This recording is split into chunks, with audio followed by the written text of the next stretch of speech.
Good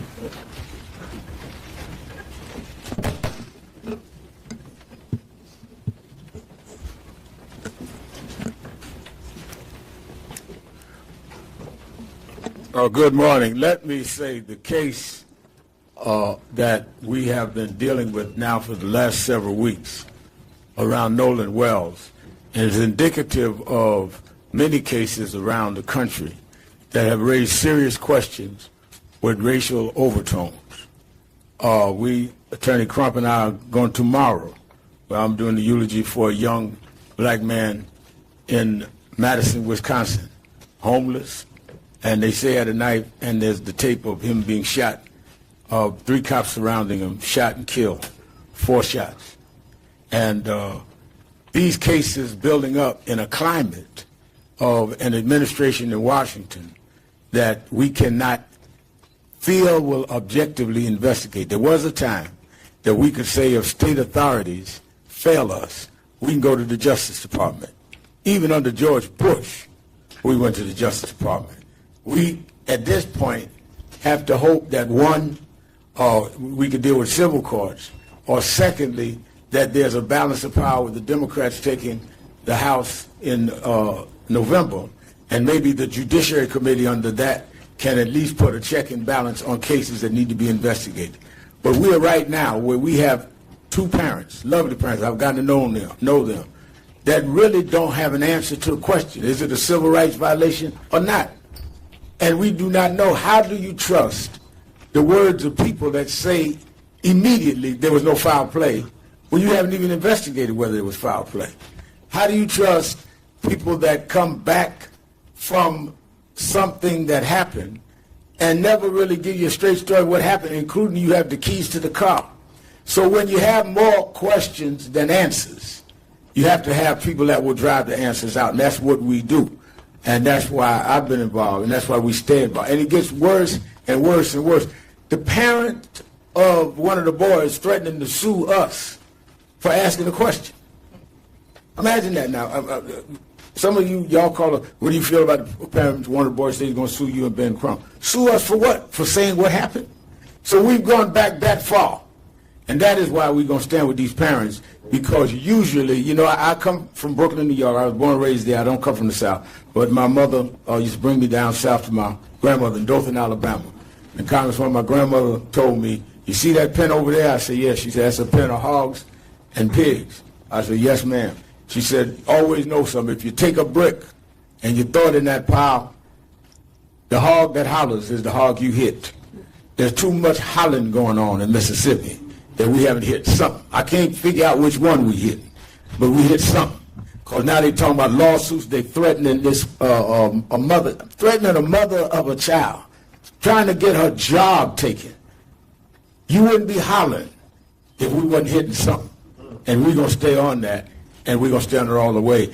In light of that, before attorney, and I call him the Attorney General of Black America, gives us the legal basis, and then we hear from the parents.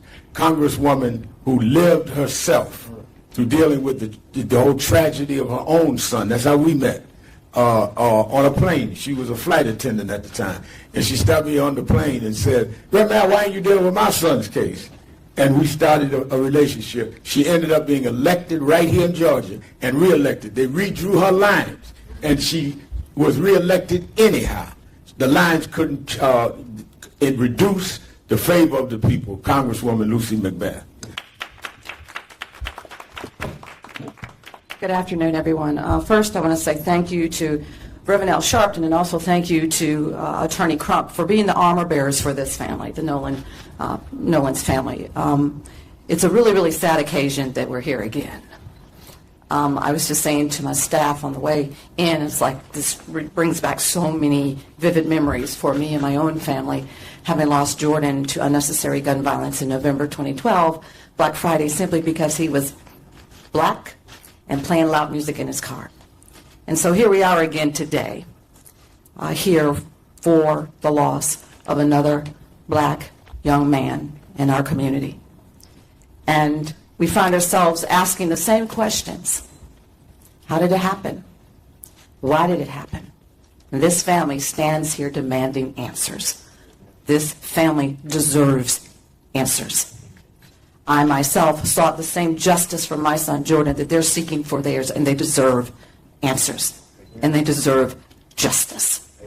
Justice that should not be denied this family, or should ever be denied to any of our children or lost loved ones. As a member of the Congressional Black Caucus, I'm the second vice chair of the Congressional Black Caucus. We are demanding a full federal investigation. Kash Patel, we're demanding a full federal investigation as to what has actually happened to Nolan Wells. We want to make sure that every stone is unturned because his life matters. All of our children's and our families' lives matter. And we must fight back. We must stand up, and we must demand accountability for this family's loss. We cannot turn a blind eye to what continues to happen again and again and again. That's the reason why I ran for Congress, to make sure that we continue to put a face on what's happening to our families and our communities every single day. We must say Nolan's name. Amen. Say his name. Lift his name. And as the national black journalists of this country, you have the ability to be able to lift this story and not let it die. We see over and over again these kinds of tragedies in our communities that continue to happen. And they make it to CNN. They make it to MSN Now. They make it to our local news for maybe 30 days, if that. And then the stories are gone. And the carnage is left with the families and the communities that have lost someone that they love. So I thank the National Black Journalists. Thank you for lifting this family story. Do not let it die. Continue to say his name. Continue to tell his story, because they deserve justice, and it matters. It mattered for me. It mattered for Trayvon. It mattered for Eric Brown. It matters for all of our loved ones that we have lost. As Attorney Crump comes, let me say, as Congresswoman McBath has said, the caucus has asked federal government to look into it. For those of us that are worried about the politicalization of the present administration, that is why January becomes important, that we have a judiciary committee that can also monitor when investigation happens now or does not happen. So it won't end there. They may come out with any announcement they want in the next month or so. We're having a big march August 28th in Washington we must deal with voting rights. So we have the right people in so we can check and balance. I want to say to people in Mississippi, whatever investigation you come with, once we have a fair and balanced government, your investigation will be investigated. It will not end with what they say in Mississippi. Attorney General of Black America, Benjamin Crump.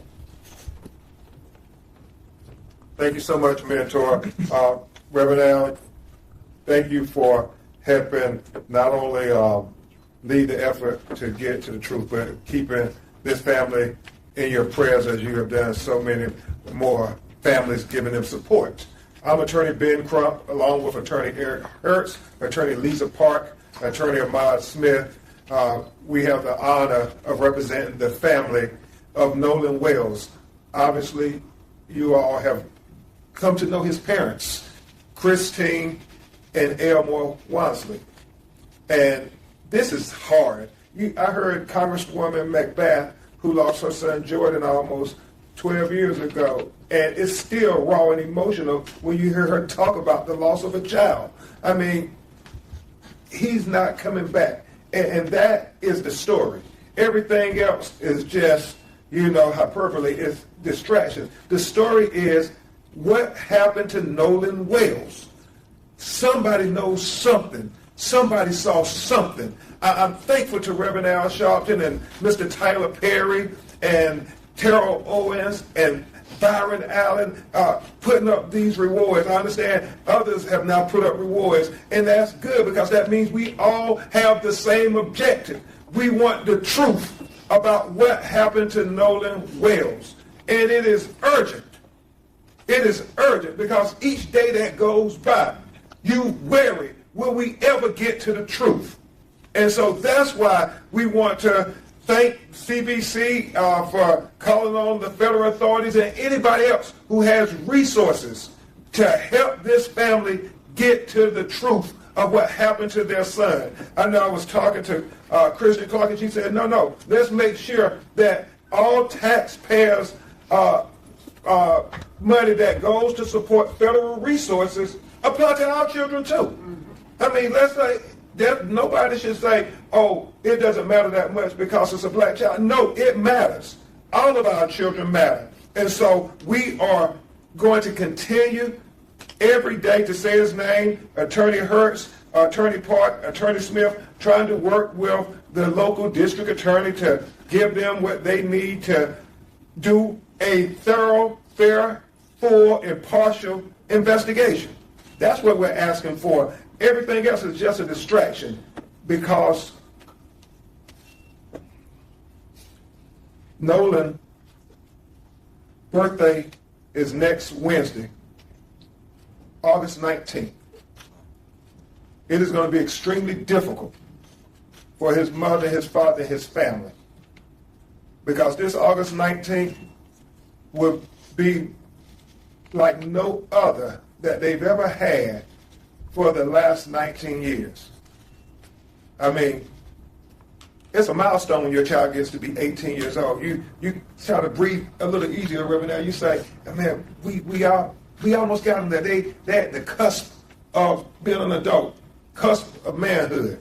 And you heard how Elmore was working so hard, him and Nolan, his football career. I mean, he had a good start, but this was really going to be his year. I mean, so much hope, so much promise. And then July 4th came, and 4th of July will never be the same to Christine and Elmore. And on the 19th, next Wednesday, his family, we're all asking for prayer for Nolan. I know there's going to be a prayer vigil in Ocean Springs. I know Reverend Al is going to work to make sure we're all praying all across the nation. But, y'all, let's pray. Can we pray together in unity to say, let's get to the truth of what happened to Nolan Wells? Can we do that, America? Can we at least come together in unity on his birthday? Everybody who claimed to ever be a friend of his, can we come together in unity and pray for the truth and try to have love in our hearts for this family, for this brokenhearted mother and father, his sisters and brothers? Can we try to give them grace and give them love and pray for their humanity, for their son who was lost on 4th of July and is never coming back? Is that so much to ask? Let's have a national day of prayer on August 19th, next Wednesday, for Nolan Wells. And at this time, we will hear from his mother and father, then Eric, and we'll try to answer your questions. Hello, everyone. Thank you all for having us, for platforming our son's story. As many of you know, his 19th birthday is next Wednesday. And it's, as the days gets closer, it's definitely getting harder. That realization is really sinking in. That we don't have our son physically here anymore. And I think a lot of people have forgotten. Only thing we want to know is what happened. That's all we want to know, is what happened to our son. Because many parents out there, you still have your children. You still can hug them. You still can call them. You still can celebrate their life with them. And we do not have that anymore. Our lives have forever changed. This new normal is something I would never wish on anyone, not even my worst enemy. The hurt that we feel daily, the conversations that we have to have, not just with each other, but also with our other children as they are grieving as well. So we ask that everyone, please, next Wednesday, join us in prayer. As for us as a family, but also for everyone out there, but especially for Nolan and the process that we're going through. And again, we thank you so much.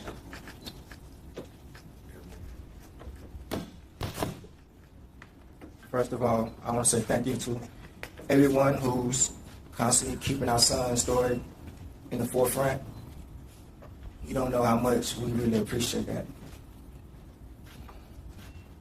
Nolan brought light to our family. He was the fun in it. And with his birthday coming up, like my wife said, we have to deal with a new normal. Who knows what these years are going to bring, but we know that these years on August 19th is going to bring a lot of hurt, some laughter as we think about memories, but as far as our family, a very big piece will no longer be there. We just want the truth.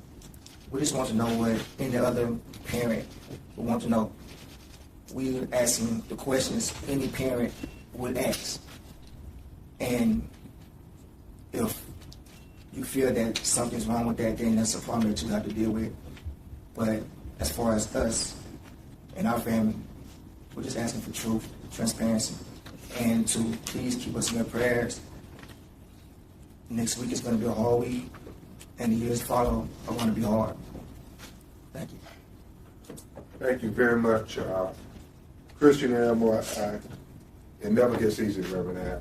And they're asking, I know Reverend Jamal Bryant is coming to Ocean Springs. Anybody who can come to Ocean Springs to be at the prayer vigil with them on a Wednesday evening at 7 p.m., please come. And if you can't come, please have prayer vigils in your city and your communities. We need to find out what happened.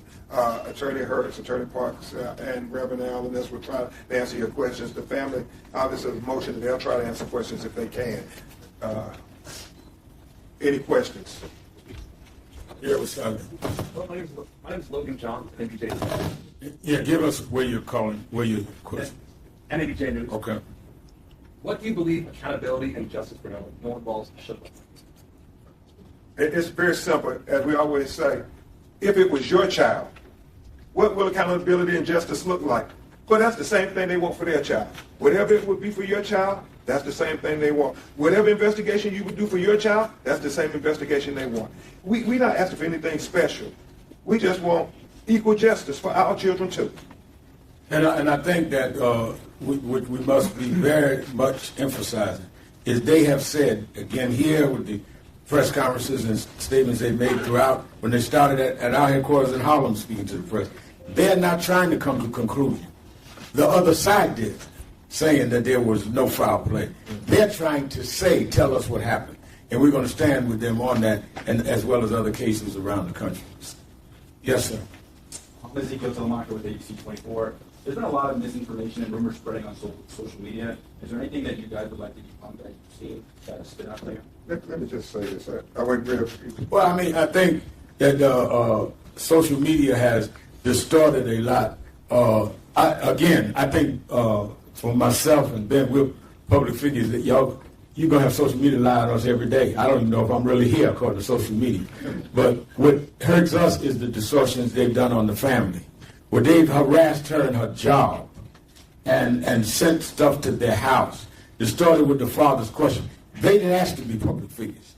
They only are trying to get justice for their son. So I would just say, whatever social media people are trying to get likes and hits and all, do that against people like me that offered ourselves public. They didn't ask for this. All they want is what happened to their son. And I'll simply say this, because that question has come up, and I released a statement, and I want to be clear about it. We defend the First Amendment rights of content creators reporting on Nolan Wells' case. We stand with content creators, independent journalists, and citizens who are responsibly reporting on the Nolan Wells case and asking legitimate questions in pursuit of truth and accountability. The First Amendment protects robust public discussion on matters of public concern, and those protections are not reserved just for traditional media. We are deeply concerned when cease and desist letters, threatened lawsuits, or other legal pressure become tools to intimidate or silence lawful scrutiny. There is an important difference between knowingly spreading false information and asking questions. Examining, I want to make sure I get it exactly as we said. Okay. There's an important difference between knowingly spreading false information and asking questions, examining evidence, identifying inconsistencies, expressing opinions, and demanding transparency. Reporting should not be silent. Reporting should not be silenced, and legitimate questions should not be met with intimidation. Those seeking truth and accountability in the Nolan Wells case have every right to continue asking questions and demanding answers, because we are America and we have a right to the First Amendment. That includes black people and all people. Hi, Denise Clay Murray, Philadelphia Hall Monitor. My question is for Congressmember McBath. Has the formal request for the FBI from the Congressional Black Caucus been delivered to the FBI, and what deadline have you given them for a response? We've actually we've actually written a letter, a formal letter, and it's already been executed. We've already sent it forth. We are giving them time to respond. We did not give them a specific deadline, but we did say that we are expecting to have an answer as soon as we possibly can. Attorney Crump, Ryan Young from CNN. Thank you to the family again for standing here and talking to us. There's been a lot about the meeting that you were supposed to have with the DA's office and the cooperation that they were supposed to be giving. Can you update us and tell us whether or not the family has had any contact with the DA's office? Are they talking with you? Have the investigators put their arms around you at all? Attorney Eric Hertz and Attorney Parker, please. I'm Eric Hertz with law firm Eric J. Hertz PC, and I am heading the independent investigation in this case. I think the first thing, before I get to the exact question, is what's worse than losing a child? Probably nothing. But what makes it horrible is not knowing, and transparency is the key. So with us going into this case as doing an independent investigation, we first thank all the people on stage, all the people that have helped, and we thank you, the media. We have had much communication with the district attorney, and I feel that is confidential. We have cooperated, I can tell you that, and we would just want to cooperate like anyone else would have to cooperate, and we are continuing to do that with the duty to our clients. Just to address that specifically, you may already realize and already know there was a meeting on July 15th in Mississippi with the DA's office. At that meeting, there were several things discussed about the investigation regarding Nolan Wells and what happened to him. In that meeting, there were several things that were set out and agreed to, and we expect the DA, as well as our own team, to follow those agreements. Yes, sir.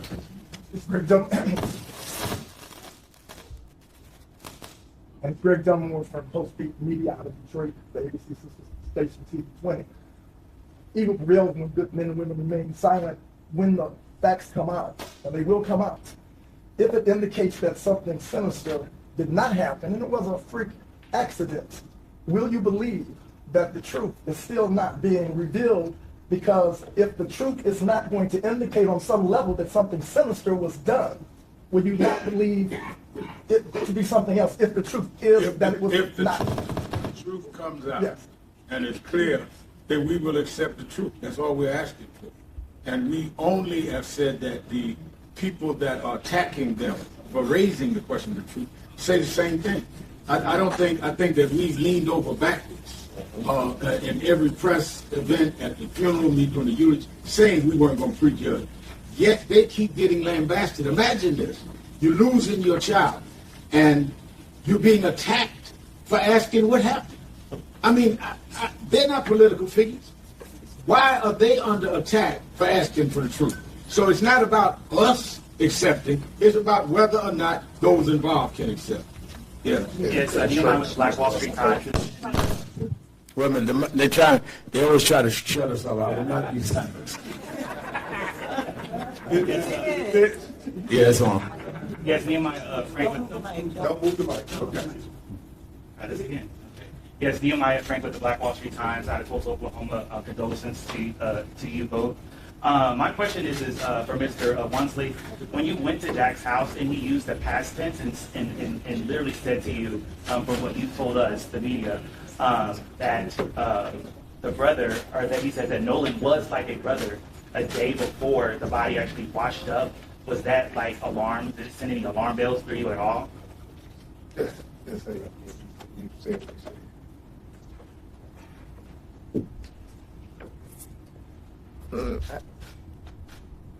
Put yourself in a father's shoes and you just found out that your child is missing. The only thing you want to know is where he is. Trying to go back and think about specific words at that moment, I wasn't thinking about that. My mind and my focus was finding my whereabouts of my son. Hey, Tom Jones, reporter for WSB TV here in Atlanta. I keep hearing about this young lady that Nolan left with. Has anybody managed to find her or talk to her? I think that what we're trying to carefully do is not impugn the investigation. So a lot of what may and may not have happened in terms of the dialogue with the lawyers and the family would not be prudent to testify on WSB Atlanta. Hi, my name is Jahara Wilson. I'm with Blavity. You're calling on the Department of Justice to open an independent federal review of Nolan's death. What do you believe federal investigators could uncover that local and state authorities... Let me clarify also. The Congresswoman wanted to give some clarity. Also, I do want to clarify that we've given them 7 days to respond. It was 7 days. So I'm sorry about that. Your question was, what do we hope to get from them, the federal investigation? What anybody will hope. We are taxpayers too. It's the federal resources that can offer resources to help investigate the matter thoroughly. And so Nolan was not only Christine and Elmo's child, but when you think about it in a philosophical way, he was all of our children. But by the grace of God, it could be our child next. And as American citizens, we have the absolute right to say our federal government should extend resources for our children like they will extend to everybody else. I would never forget when President Obama, with Reverend Al and I, when Trayvon Martin was unalive. And he said that it's important that we extend all of the resources of the federal government to help this family get to answers of the truth. And that's all you would want if it was your child. That's all they want if their child. Every resource available, help us get to the truth. And let me say that and answer that. It's important that you understand that when we raise these issues, that's all what we wanted. We raised the issue. I was out front. Ben was the attorney with Trayvon Martin. And we finally got George Zimmerman in court. When the jury said not guilty, we said we disagreed, but we didn't go and attack his parents. We didn't go and chase him down. We accepted that. When we had the killing in Missouri with Michael Brown, and President Obama was president, we asked for the federal government to come in there. Eric Holder and them investigated the case and said there was no federal case that they could bring. We accepted that. So don't act like we don't accept it. We accept it when Michael Brown's case didn't go federal. We accept things when they're fair. But we want them to be fair. That's why I said, as the congressman said, they're giving them 7 days. The FBI come back either way, but we want it reviewed by the Congress at some point. I'm on my way tomorrow to Madison, Wisconsin, to deal with Ruiz shot on camera. Well, man, there's a company trying to get a contract that is in business with ICE. I'm going to talk about that tomorrow. We look at it from a civil rights point of view. They're dealing with it from their son. This is flesh and blood. Yes, ma'am. Susanna Capiluto with NPR. Has the DA said anything to your attorneys regarding the joint investigation of the cell phone? I'm sorry. Can you repeat that, please? Oh, sorry. Has the DA said anything, given any guidance on a joint investigation of the cell phone? We are in constant communication. And just like anything, I'd like to address the gentleman sitting next to you. What was your name again? Greg. Oh, Greg. Yeah. You get 2 shots. Yeah. This is Greg Dunmore. Okay. Just to address Greg's question. The truth has to be proven and shown with the methodology, the way they came about. Someone just can't come out and say, hey, I have a Ferrari, and then you believe they have a Ferrari. I don't have a Ferrari. The truth has to be shown. You got to bring them to your garage, show them the title. That's the truth. And yes, we will accept the truth. So the same way with what the young lady sitting next to you is saying, which is we have procedures that the courts require that we as lawyers ethically have to follow in order to turn over evidence. There's chains of custody. There's protected private information.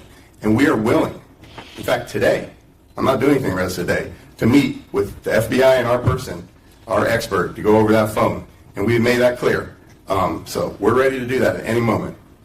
We just want to say one last point on that. I'm going to back up a little bit. So just to clarify, what the agreement was that the DA's office, and this is the Jackson County DA's office, as well as our forensic team, and possibly the FBI, were going to together download and examine the phone. So it's done one time with everybody together, right? This is very common in the law. I mean, what you all may be more used to is when there's a terrible car accident, and then there's an examination of that car, and everybody comes together one time. They don't move that car around, and everybody does their own thing. This is what is supposed to happen. We're waiting for the DA to determine the time, the place, the date. Let us know, and we are going to be there with our forensics team and anybody else, but it's done one time, one examination. We're ready for it to happen.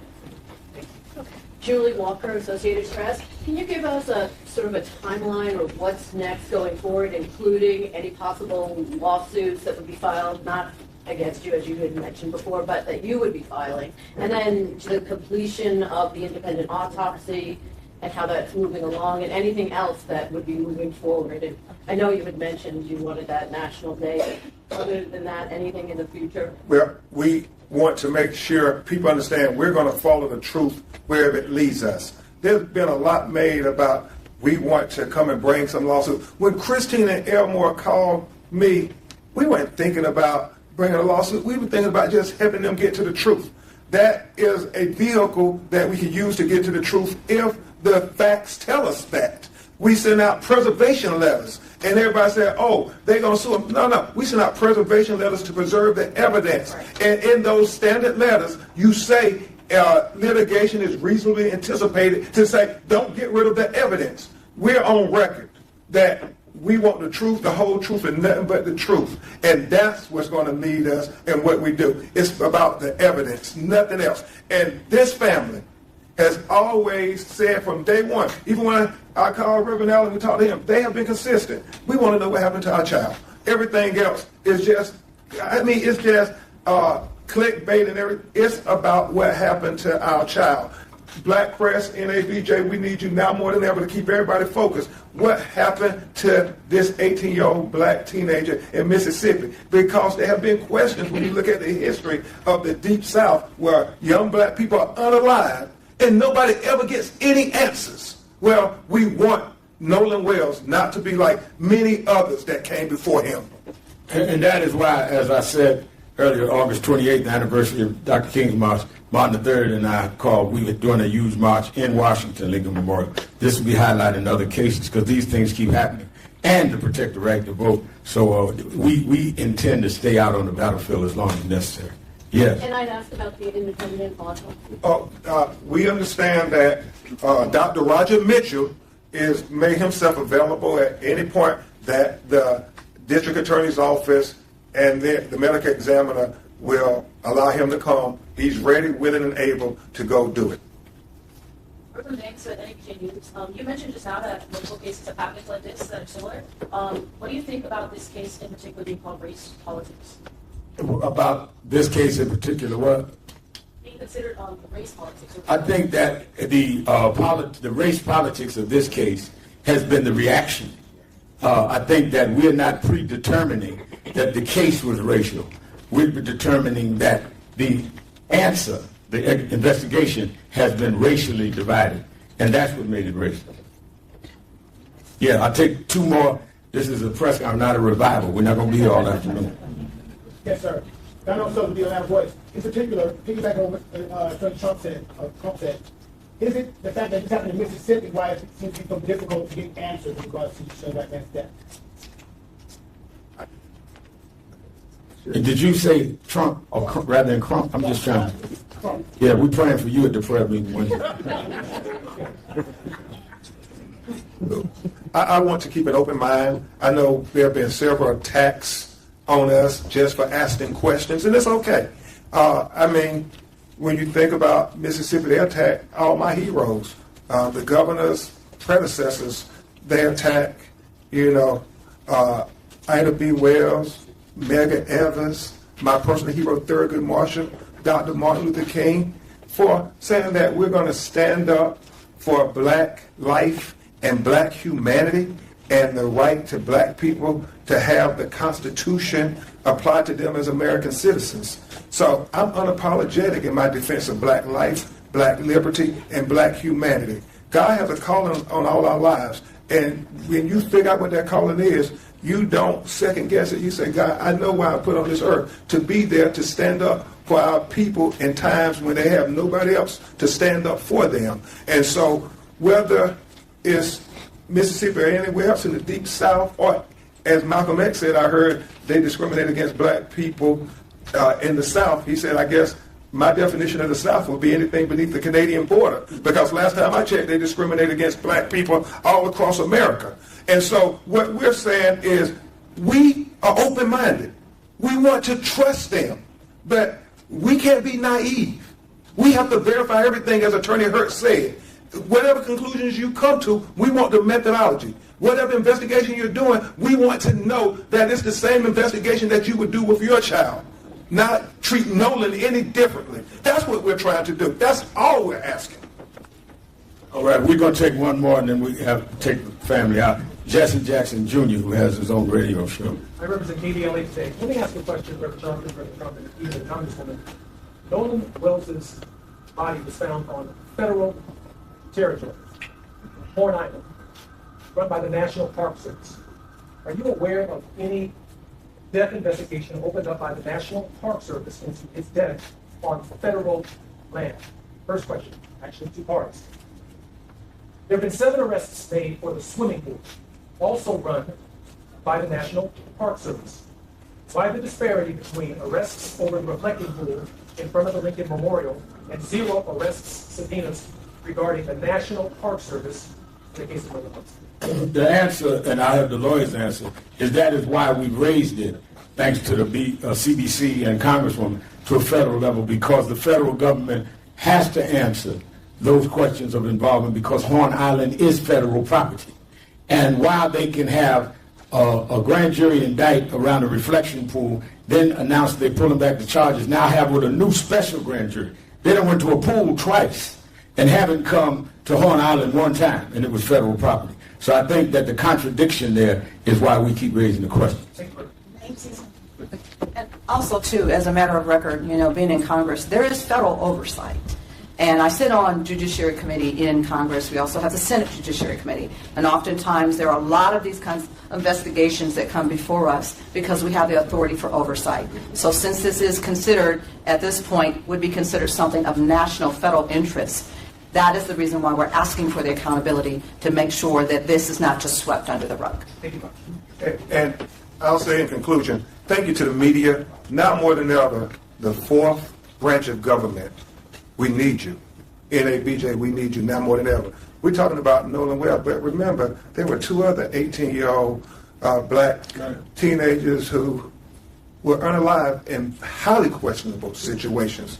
Tyler Smith and David Irvin.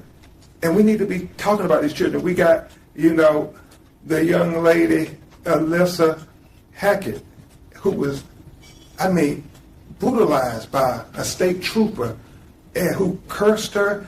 She's a tiny black teenager. And, Reverend Allen, as we were looking at the video, as a girl dad, if a police officer can't have an interaction with a black teenage girl without body slamming her, cursing her, and punching her in the face, what does that say about where we're at in America in 2026? This is about covering those stories, even when people who may run your news outlets don't want you to cover the stories. We need you to give us a voice in the tradition of Ida B. Wells. We can't have the police just writing the narratives and the reports. We need you all writing those narrative reports. And you got to challenge your white counterparts and say it. Ida B. Wells said famously, Reverend Al, the killers write the police reports. No, we need NABJ to write the reports and the narratives. Thank you. Thank you.